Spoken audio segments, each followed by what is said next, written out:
आज Doubtnut app download करें। Doubtnut पर अपने सभी गणित, रसायन विज्ञान, भौतिक विज्ञान और जीव विज्ञान के डाउट्स का करो सफाया। बस प्रश्न की फोटो खींचो, एक ही प्रश्न को क्रॉप करो और तुरंत वीडियो सोल्यूशन पाओ।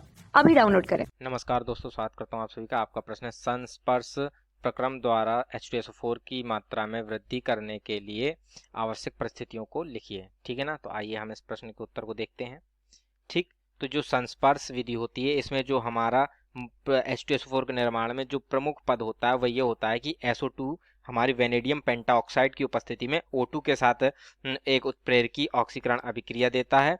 ठीक है, जिसके फलस्वरूप हमारा SO3 का निर्माण होता है। ठीक है ना, तो यही जो प्रमुख अभिक्रिया है ये हमारे H2SO4 की मात्रा में वृद्धि के लिए ये उत्तरदायी होती है। ठीक है ना, तो आइए देखते हैं ये किस परिस्थिति में ये अभिक्रिया अधिक हमारा आयतन को देगी, अर्थात H2SO4 की मात्रा को बढ़ाएगी। ठीक है ना, तो आइए इसको लिखते हैं तथा इसको देखते हैं। ठीक है, तो H2SO4, ठीक है ना, H2SO4 के निर्माण में प्रमुख पद के निर्माण में प्रमुख पद SO2 अर्थात सल्फर डाइऑक्साइड, ठीक है ना, का O2 अर्थात ऑक्सीजन के साथ उत्प्रेरकीय ऑक्सीकरण है, के साथ उत्प्रेरकीय, ठीक है ना, उत्प्रेरकीय ऑक्सीकरण है।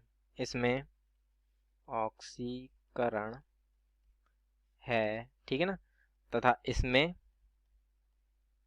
इसमें वेनेडियम पेंटाऑक्साइड उत्प्रेरक अर्थात V2O5, ठीक है ना, उत्प्रेरक की उपस्थिति में SO3 प्राप्त होती है। ठीक है ना, उत्प्रेरक की उपस्थिति में, ठीक है ना, उपस्थिति में, ठीक है ना, SO3 प्राप्त होती है। ठीक है, और ये जो अब प्राप्त होती है, ठीक है, और ये जो हमारी जो अभिक्रिया होती है यह एक उत्क्रमणीय अभिक्रिया होती है। ठीक है, तो इस अभिक्रिया को हम देखते हैं। ठीक है ना, तो जो जैसे कि हमने देखा था कि SO2 की अभिक्रिया O2 से होती है, ये एक उत्क्रमणीय अभिक्रिया है और ये वेनेडियम पेंटाऑक्साइड की उपस्थिति में होती है अभिक्रिया। ठीक है, तो इसके फलस्वरूप हमारा SO3 बनता है। ठीक है, और ये जो अभिक्रिया होती है ये हमारी ऊष्माक्षेपी अभिक्रिया होती है। ठीक है ना, तो ऊष्माक्षेपी अभिक्रिया है, अतः यह जो डेल्टा HF का मान होगा इसके लिए हमारा, ठीक है ना, वह हमारा होता है -196.6 किलो जूल प्रति मोल। ठीक है ना, तो जैसा कि हम देखते हैं ये इतनी ऊष्मा उत्पन्न करती है अभिक्रिया के फलस्वरूप। ठीक है, तो अब हम इस अभिक्रिया को भी संतुलित कर लेते हैं। ठीक है, तो यहाँ पर ये जो हमारा SO2 के 2 अणु इसमें भाग लेते हैं तथा ऑक्सीजन के एक ही अणु भाग लेता है और यहाँ पर हमारा 2SO3 बनता है। ठीक है, तो ये SO3 भी हमारा गैस होता है, ऑक्सीजन भी गैस होती है तथा SO2 भी हमारी गैस होती है। ठीक है ना, तो इस प्रकार से हमारी अभिक्रिया होती है। तो जैसा कि हम देख सकते हैं कि ये अगर ये अभिक्रिया अग्र दिशा में होगी, ठीक है ना, तो यहाँ पर आयतन में हम कमी देखते हैं, क्योंकि यहाँ पर 2 आयतन प्लस 1 आयतन मिलकर कितने 2 आयतन बना रहे हैं SO3 के। ठीक है ना, तो अतः यदि हमें यहाँ पर अगर SO3 का आयतन बढ़ाना होगा, ठीक है ना, तो हमें दाब को अत्यधिक बढ़ाना पड़ेगा, जिसके कारण ये शीघ्रता से ये जल्दी जल्दी से ये अभिक्रिया हो और ये अग्र दिशा में वेग बढ़े। ठीक है ना, तो जिसके कारण हमें SO3 के जो आयतन है वो जल्दी जल्दी शीघ्रता से हमें प्राप्त होता जाए। ठीक है ना, तो इधर पर जो पहली स्थिति वो होगी हमारा क्या होगा, दाब उच्च होगा। ठीक है ना, उच्च दाब पर यह अभिक्रिया होगी। ठीक, और जैसा कि हमने देखा था कि ये हमारी ऊष्माक्षेपी अभिक्रिया है। ठीक है ना, अर्थात यह जो अभिक्रिया है इसके फलस्वरूप जो है ऊष्मा उत्पन्न होती है। ठीक है ना, तो ऊष्माक्षेपी अभिक्रिया के वेग को बढ़ाने के लिए हम ताप में सदैव कमी रखते हैं।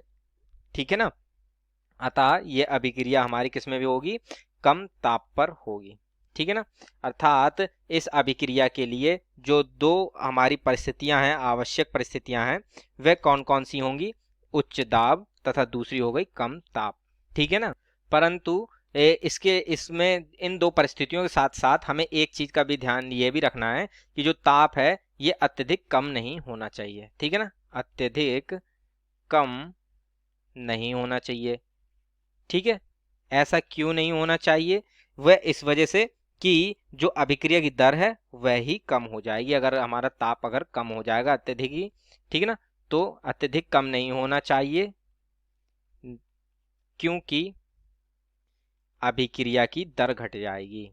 ठीक है ना, अभिक्रिया की दर, ठीक है ना, की दर घट जाएगी।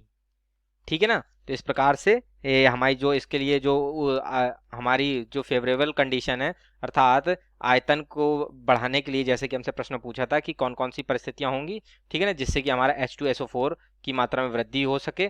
ठीक है ना। तो इसके लिए जो दो परिस्थितियां हैं वह कौन कौन सी हमारी हैं। पहला तो है दाब उच्च होना चाहिए तथा कम ताप होना चाहिए, परंतु इतना कम नहीं हो कि उसकी अभिक्रिया की दर ही घट जाए। ठीक है ना। तो इस प्रकार से ये दो जो अवस्थाएं हैं, ठीक है, कंडीशंस हैं, वह हमारी पूर्ण होती हैं। आशा करता हूँ आप सभी को समझ में आया होगा। धन्यवाद। कक्षा 6 से 12वीं से लेकर नीट, IIT, JEE वो एडवांस के लेवल तक 1 करोड़ से ज्यादा छात्रों का भरोसा। आज ही डाउनलोड करें डाउटनेट ऐप या व्हाट्सएप करें अपने सारे डाउट्स 8400 400 400 पर।